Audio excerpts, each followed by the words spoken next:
Teman-teman, baca firman Tuhan wajib setiap hari.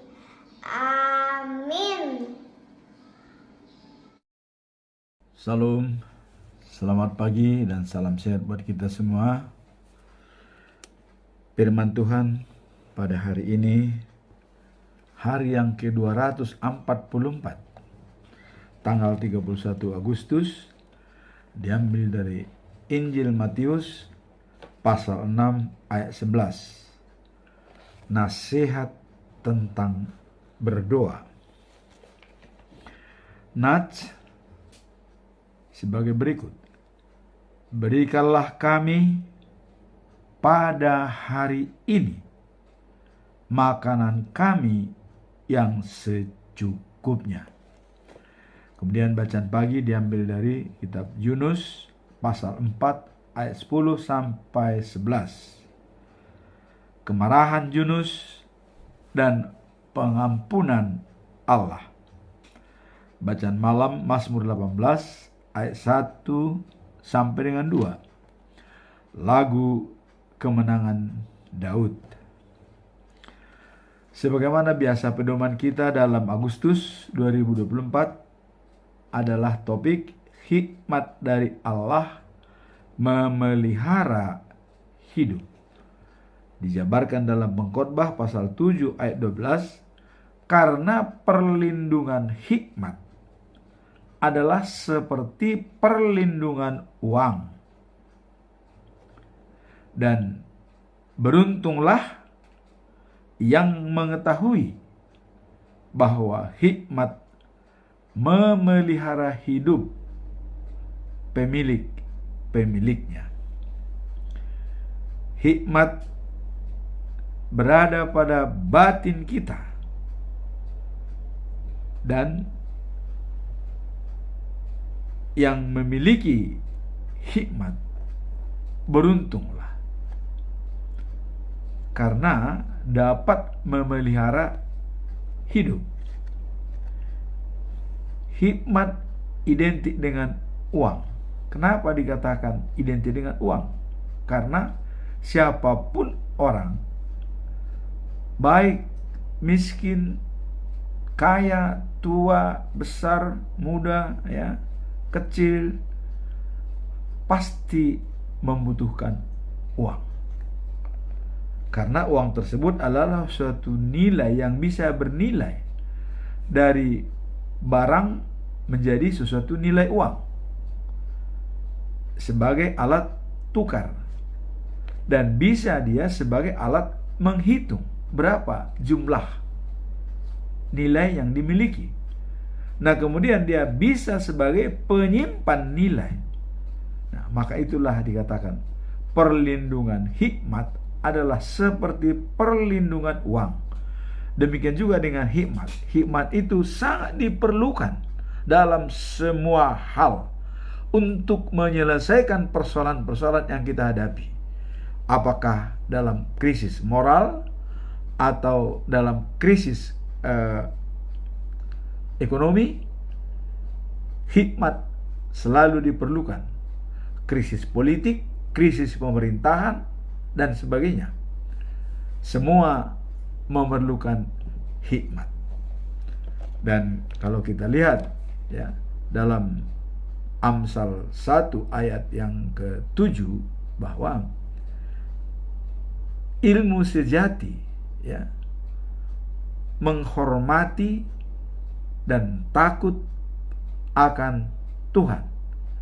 Itulah titik awal dari mendapatkan ilmu sejati atau hikmat. Nah, kemudian kalau orang bodoh itu tidak peduli dengan hikmat, bahkan tidak peduli dengan ajaran. Demikianlah fungsi dan kegunaan daripada hikmat memelihara hidup. Nah, sekarang kita masuk dalam perikop hari ini,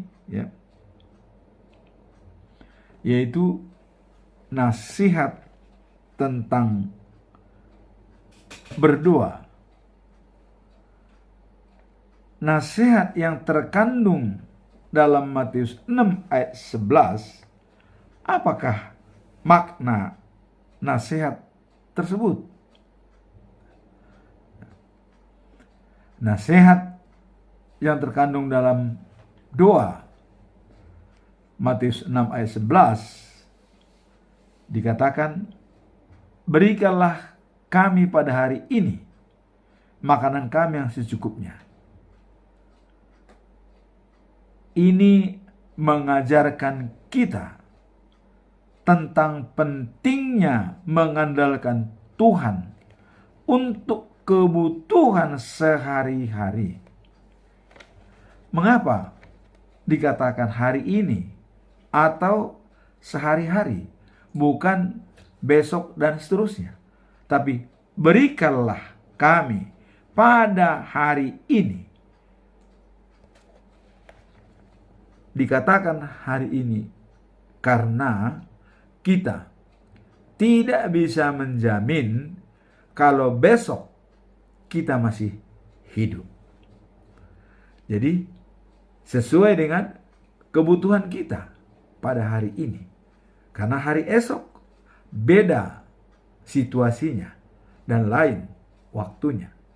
Karena kita bisa saja malam ini harus menghadap Yang Maha Kuasa, belum sempat untuk sampai kepada hari esok. Itulah sebabnya dikatakan, berikanlah pada kami hari ini makanan secukupnya. Doa ini mengenal sikap individu untuk menyadari bahwa setiap berkat yang diterima merupakan anugerah Tuhan dan perlu mengucapkan syukur serta meminta dengan penuh keyakinan kepada Tuhan agar kebutuhan hidup kita tercukupi. Jadi penuh dengan keyakinan, dan berkat yang kita terima itu adalah anugerah, pemberian dari Tuhan. Ya. Jadi dalam hal ini kita harus yakin benar bahwa berkat itu akan diberikan oleh Tuhan untuk mencukupi kehidupan kita sehari-hari. Inilah arti atau nasihat daripada berikanlah pada hari ini makanan kami yang secukupnya. Menggambarkan bahwa ketergantungan kita kepada Tuhan setiap hari. Nah, kemudian pesan moral ini lebih lanjut adalah Tuhan selalu menyediakan apa yang kita perlukan sehingga kita dapat lebih fokus pada hal-hal yang lebih bermakna dalam hidup dan memperdalam hubungan kita dengan Tuhan atau berpengalaman dengan Tuhan. Nah, jadi dalam hal ini adalah menandakan hubungan baik dengan Tuhan. Kita mengandalkan Tuhan, berpengalaman dengan Tuhan atas pemberian kepada kita setiap hari.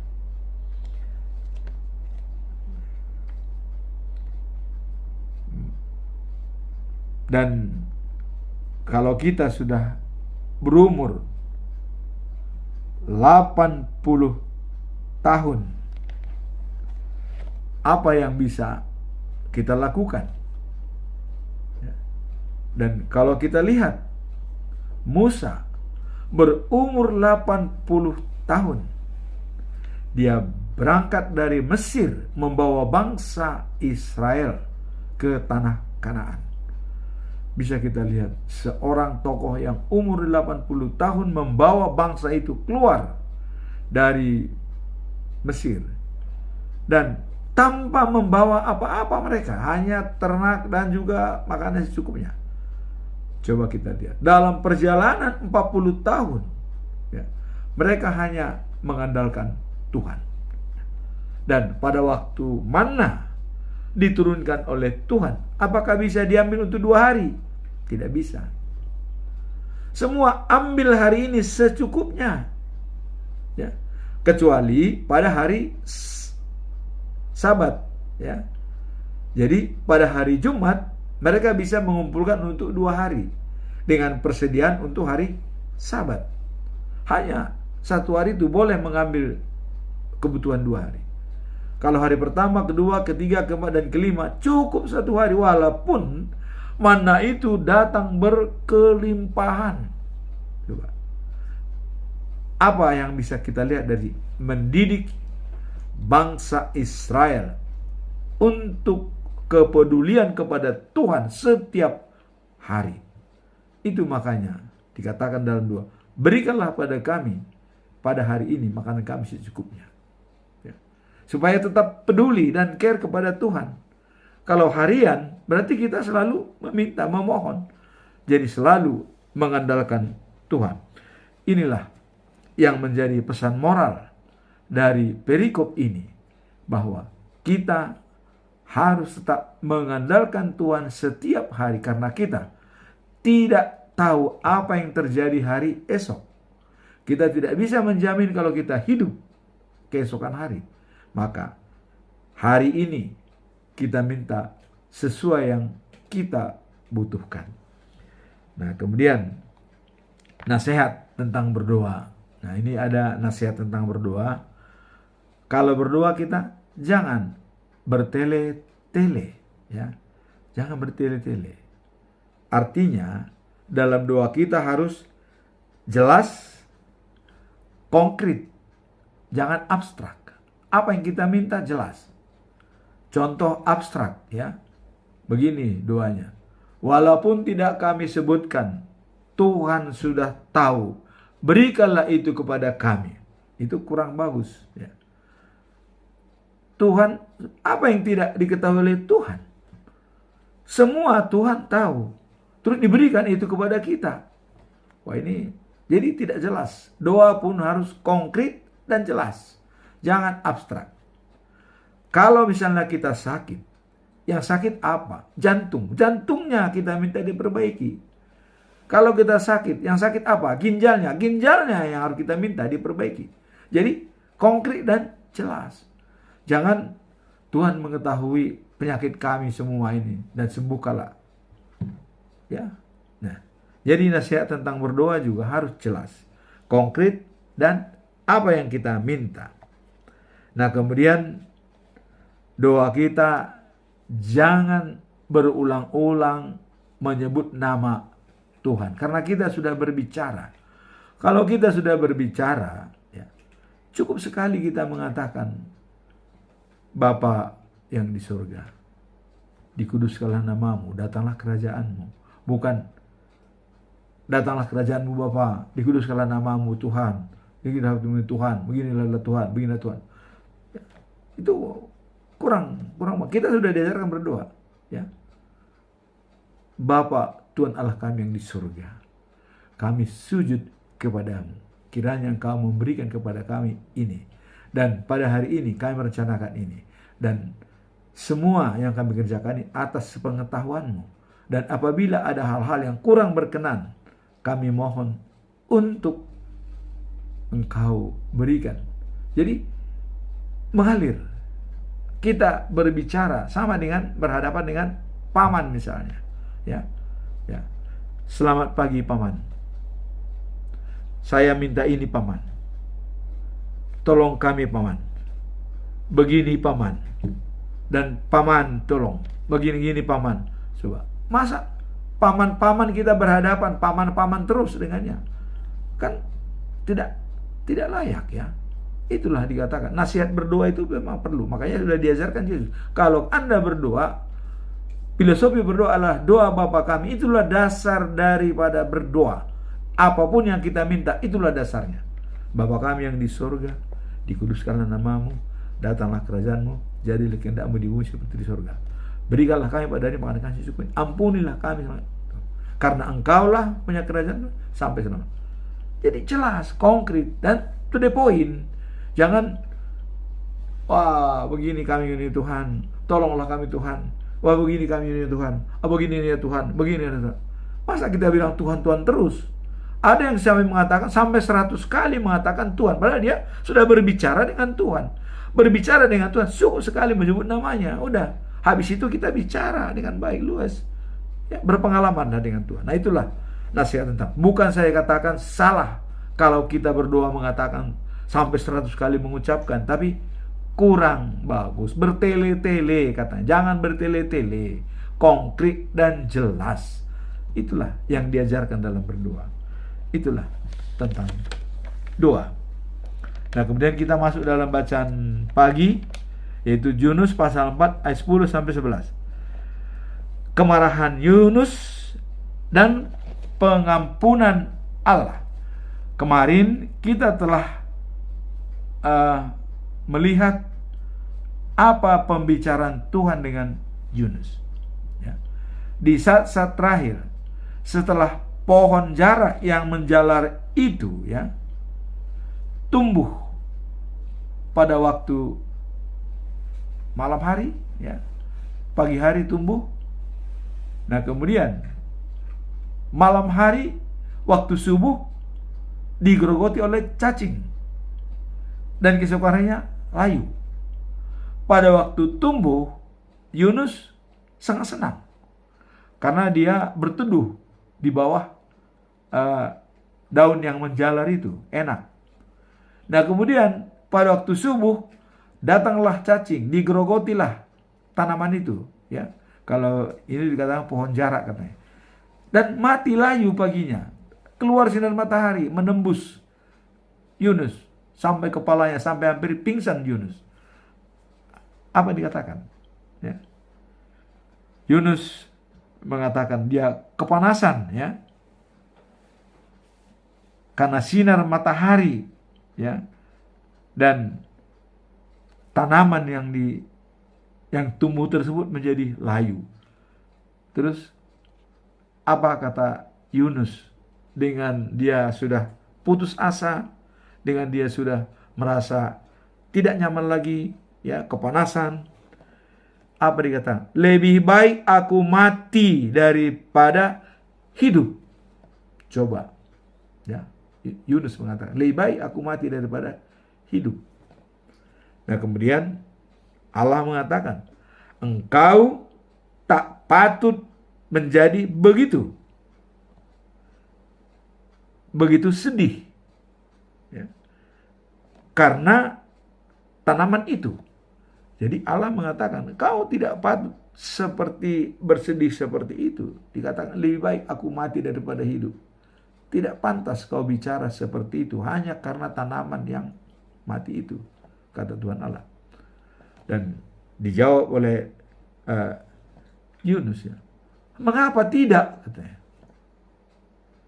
Sepatutnya lah aku ya menjadi marah sekali ya, karena tanaman itu sampai mati. Sepatutnya katanya marah.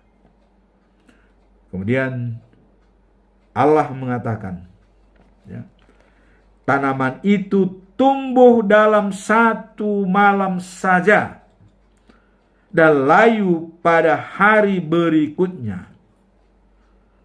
Engkau sama sekali tidak menanam atau menumbuhkannya dan tidak memeliharanya. Meskipun begitu, engkau merasa sedih. Nah, jadi Tuhan mengatakan, kau tidak menanam, tidak memelihara. Meskipun engkau begitu sedih.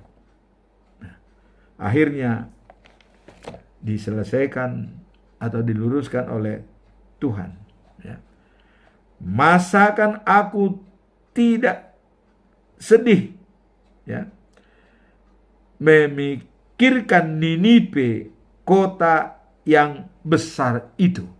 Jadi Tuhan sudah mencontohkan Niniwe, karena dari awal persoalan ini karena Tuhan tidak memuluskan atau melaksanakan rencananya untuk menghancurkan Niniwe. Ya, dipesankan kepada Yunus, sehingga Yunus itu kesal dan marah. Dia berteduh pada suatu pondok di sebelah timur Niniwe. Nah, itulah peristiwanya. Tuhan berkata, masa aku tidak sedih memikirkan Niniwe, kota yang besar itu? Nah, Tuhan berkata, sebab selain binatang-binatangnya yang tidak terhitung itu, di situ terdapat juga lebih dari 120.000 orang anak yang belum dapat membedakan apa yang baik dan apa yang jahat. Itu dijaga Tuhan. Nah, jadi karena ada anak-anak yang tidak mengerti situasi, ya, karena hanya mungkin orang tua yang tidak baik atau masyarakatnya, apakah harus dikorbankan? Ini yang harus dipikirkan oleh Yunus. Maka Tuhan tidak menjalankan rencana semula karena adanya pertobatan pada Niniwe. Ya, begitu ada ancaman dari Yunus kepada Niniwe, masyarakat semua berkabung puasa, dan raja mengetahui. Raja pun turun dari tahtanya memakai kain karung. Bahkan dia perintahkan semua binatang harus ikut berpuasa dan berkabung. Nah, dengan hal ini tentu Tuhan berpikir, walaupun sudah direncanakan, tapi dia merubah. Karena tadi dikatakan ada 120.000 orang anak yang belum tahu mana yang baik, mana yang buruk. Nah, ini harus dipelihara. Itulah kira-kira kata Tuhan. Nah, tentang kemarahan Yunus, ya, tadi begitu marahnya dia dengan matinya daun jarak itu, Tuhan mengatakan, kau tidak menumbuhkannya dan tidak memeliharanya. Walaupun kau bersedih, itu wajar secara manusiawi. Nah, dan untuk gambaran kenapa Tuhan tidak mengorbankan Niniwe, menghancurkan, karena dengan alasan banyak binatang-binatang di kota itu, dan manusia ada 120.000 orang anak-anak yang belum tahu mana yang baik, mana yang buruk, sehingga mereka perlu dibina. Maka dengan pesan moral di sini adalah pertobatan daripada manusia jauh lebih baik daripada kematiannya, dan ini sudah merupakan kehendak dan rencana Tuhan. Dalam dikatakan Hesekiel 33 ayat 11, ya, demikianlah firman Tuhan Allah, aku tidak berkenan kepada kematian orang fasik, melainkan aku berkenaan kepada pertobatan orang fasik itu dari kelakuannya, supaya ia hidup, ya, maka bertobatlah dan bertobatlah. Dan ini pun dikatakan itu, ada 120.000 orang anak-anak yang tidak tahu mana yang buruk, mana yang baik. Perlu adanya perbaikan hidup mereka. Itulah maka Tuhan mengatakan tidak menginginkan kematian orang fasik, tapi pertobatannya supaya dia beroleh hidup. Dan inilah pesan moral dan juga kepada Yunus, supaya dia juga pikirannya juga sedih, Tuhan juga sedih. Sama-sama kira-kira seperti itu. Nah, dan kalau kita dalam bersedih, kita juga harus memikirkan kehidupan yang kekal dan sejati. Kemudian kita masuk dalam bacaan malam, yaitu Mazmur 18 ayat 1-2. Lagu kemenangan Daud. Nah, untuk memimpin kor Mazmur Daud, ya, hamba Tuhan, ya, dinyanyikan kepada Tuhan pada waktu Daud, ya, dilepaskan dari Saul dan musuh-musuhnya. Siapa Saul? Saul adalah raja yang iri pada Daud, karena Daud lebih disukai oleh rakyatnya. Ya, contoh, waktu perempuan-perempuan dan masyarakat itu bernyanyi mengatakan bahwa Saul mengalahkan beribu-ribu musuh, tetapi Daud berlaksa-laksa musuh. Artinya beribu-ribu dengan berpuluh-puluh ribu. Beda. Itulah makanya dengan adanya pernyataan daripada rakyat ini, Saul jadi iri. Maka ingin membunuh Daud. Nah, sehingga Daud pun terlepas dari rencana Saul dalam pembunuhan. Nah, kemudian setelah dia, ya, dengan kemenangan Daud terhadap musuh-musuhnya, itu pun ada alasan, seperti kemenangan melawan bangsa Edom, Moab, Amon, Filistin, dan Amalek, dan terutama Raja Hadadeser, ya, yang ingin memperbaiki kekuatan di daerah Efrat, hulu sungai Efrat, ya, di Damasik. Nah, jadi waktu itu Daud berperang mengalahkan Hadadeser. Nah, sehingga Daud menawan 1.700 orang tentara berkuda dan 20.000 orang tentara jalan kaki. Itu ditawan oleh Daud. Nah, bagaimana Daud bisa menang? Ini pun sebelumnya, waktu Daud duduk-duduk di rumahnya, dia bertemu dengan Nathan. Ya. Nathan mengatakan kepada Daud, engkau telah dilindungi dan dijaga oleh Tuhan Allah. Nah, Daud mengatakan, saya berada di istana yang enak, ya, dengan kayu ares dari cendana Libanon. Tetapi kemah perjanjian Tuhan atau peti perjanjian Tuhan itu berada di kemah. Saya akan membangun rumah Tuhan untuk memindahkan peti perjanjian itu ke bait suci. Wah, ini datang Nathan, lakukanlah. Tapi Tuhan Allah mendengar pembicaraan ini, ya. Maka Allah langsung mengatakan bahwa akulah yang akan membangun rumah bagimu, dan dari keturunanmu lah akan menjadi menduduki tahtamu, anak kandungmu sendiri, Raja Salomo. Dan dari keturunanmu lah menjadi raja segala raja, Tuhan Yesus. Dengan pikiran ini, ya, dengan pikiran yang baik daripada Daud, maka langsung dia berhadapan dengan Raja Hadadeser, ya, dan Daud melawannya dan dia menang, sehingga menawan 1.700 tentara berkuda dan 20.000 tentara berjalan kaki. Nah, kemudian dia juga mengalahkan, ya, Edom, Moab, Amon, Filistin, dan Amalek, dan menewaskan 18.000 orang Edom, ya, di lembah Asin, dibunuh. Nah, kemudian setelah itu dia mendirikan kemah, ya, militer daripada Israel, Raja Daud, di tempat Edom, perkemahan militer, ya, di daerah Edom. Nah, kemudian semua orang-orang Edom takluk kepadanya. Dengan kemenangan-kemenangan inilah, dengan penyertaan Tuhanlah kepada Daud, sehingga dia, ya, membuat nyanyian lagu kemenangan Daud.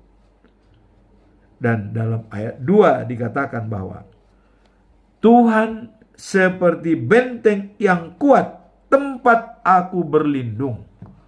Nah, jadi dengan kemenangannya itu dikatakan bahwa Tuhan sebagai benteng, tempat aku berlindung. Nah, Allahku seperti gunung batu, tempat aku bernaung. Jadi seperti gunung batu yang kuat, tempat dia bernaung. Ya. Kemudian seperti perisai yang menutupi aku dan menjaga aku agar aman selalu. Inilah lagu kemenangan dari Daud setelah dia bisa mengalahkan musuh-musuhnya dan lepas dari Raja Saul. Dia melanturkan lagu pujian ini, selalu mengucap syukur dalam segala hal dan memberikan lapang jalan Tuhan dalam dirinya. Karena Daud juga sudah berikrar bahwa kebajikan dan kemurahan berada pada hidupku seumur hidup, dan aku berada di rumah Tuhan sepanjang masa. Rumah Tuhan adalah dia. Jadi kalau dia sudah menyatakan dirinya menjadi rumah Tuhan, inilah yang sangat diapresiasi oleh Tuhan kepada Daud. Apalagi hanya Daudlah seorang raja yang memikirkan peti perjanjian Tuhan. Tuhan mengatakan, aku mengembara dari Mesir sampai ke Gunung Sinai. Ya. Selalu berada di kemah. Tapi tidak pernah ada yang memikirkan. Hanya Daud yang memikirkannya. Mau membangun rumah Tuhan untuk tempat peti perjanjian tersebut. Langsung dihargai oleh Tuhan dengan pikiran yang cemerlang. Dan memberikan kemenangan-kemenangan pada Daud. Nah, dengan kemenangan itu pun Daud mengucap syukur, dan itulah yang dikatakan pada bacaan malam lagu kemenangan Daud, bahwa Tuhan seperti benteng yang kuat, tempat aku berlindung. Allahku seperti gunung batu, tempat aku bernaung. Seperti perisai, ia menutupi aku dan menjaga aku agar aman. Jadi seperti gunung batu, tempat bernaung, seperti perisai untuk melindungi dia dari segala tantangan, dan seperti benteng yang kuat, tempat berlindung. Inilah nyanyian Daud. Sekarang kembali kepada kita. Dengan diberikan kehidupan kita sehari-hari, bagaimana hubungan kita dengan Tuhan? Berpengalamanlah dengan Tuhan dan taat kepada Tuhan. Kita tidak pernah kelaparan, dan percaya kepada Tuhan, kita tidak pernah kehausan. Jadi makanan rohani kita sehari-hari adalah taat dan percaya kepada Tuhan untuk mencapai life after life, the news of Jerusalem. Amin. Tuhan memberkati kita semua. Yes, bye. Thank you for watching.